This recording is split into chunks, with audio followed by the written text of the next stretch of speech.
The fascinating history of coffee and tea. Hello, everyone. Today, we're going on an exciting journey through time to discover the fascinating history of two of the world's favorite drinks, coffee and tea. How did they become so popular, and how did they spread around the globe?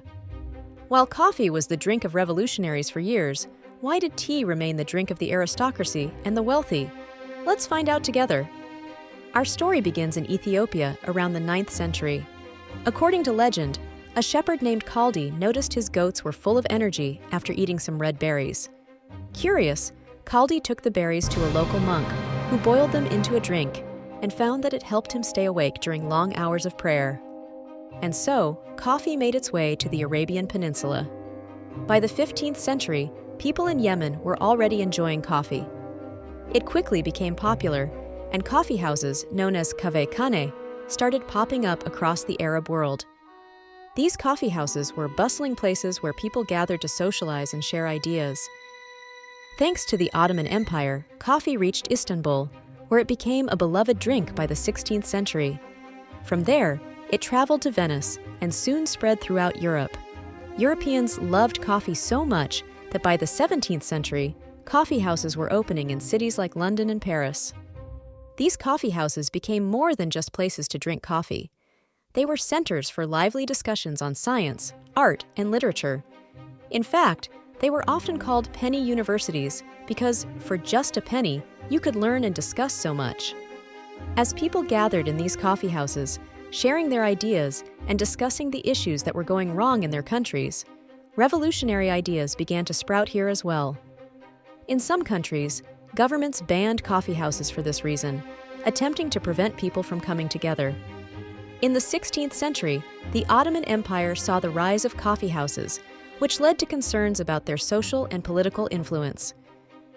Sultan Murad IV went as far as banning both coffee houses and coffee drinking in the 17th century. Similarly, in 1675, King Charles II of England attempted to shut down coffee houses, fearing their role in fostering political discussions, but the decision was quickly overturned due to public backlash. Now, let's turn to tea. The story of tea dates back to 2737 BC in China. Legend says that Emperor Shen Nung was boiling water when a tea leaf accidentally fell into the pot. The pleasant aroma caught his attention, and after tasting it, he fell in love with this new drink.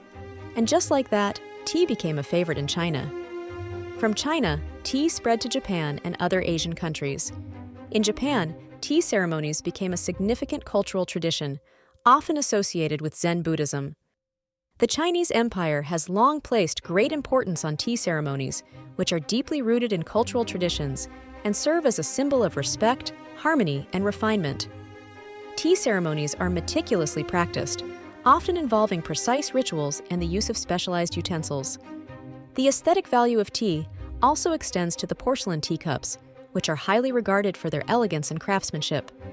These porcelain teacups, often beautifully decorated with intricate designs, are considered essential for enhancing the tea drinking experience, reflecting the appreciation of both tea and art in Chinese culture. Tea made its way to Europe in the 17th century thanks to Dutch traders. The British, in particular, became huge fans of tea, and soon, afternoon tea became a cherished tradition in England.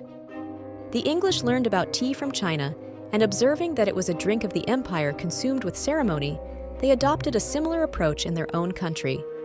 Tea was consumed by the British royal family, and special porcelain teacups were imported for this purpose. As a result, tea spread among the aristocracy and the wealthy in England. This was almost inevitable, as it was an imported and expensive product. Tea played a significant role in major historical events, including the 1773 Boston Tea Party.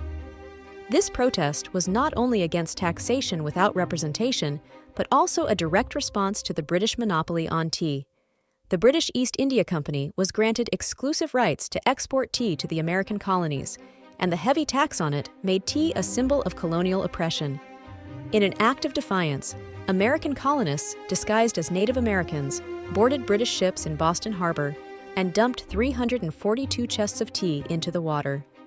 This bold action underscored tea's central role in the economic and political tensions of the time, turning the drink into a powerful symbol of resistance. The event was one of the key sparks that ignited the American Revolution. Today, coffee and tea are two of the most popular beverages worldwide. Whether it's a morning cup of coffee to wake you up or a soothing cup of tea shared with friends, these drinks have become an essential part of our daily lives and cultures across the globe. Even today, the distinction between tea and coffee is less pronounced, but it still persists. While most European countries and the United States prefer coffee consumption, tea remains the most popular beverage in Asian countries and the United Kingdom. The historical events caused by tea don't stop here. They even led to 2 wars between the English and the Chinese, and the establishment of Hong Kong. However, that is a topic for another video. We hope you enjoyed exploring the amazing journey of coffee and tea with us. Don't forget to like, share, and subscribe for more fun and fascinating stories. Until next time, curb your curiosity.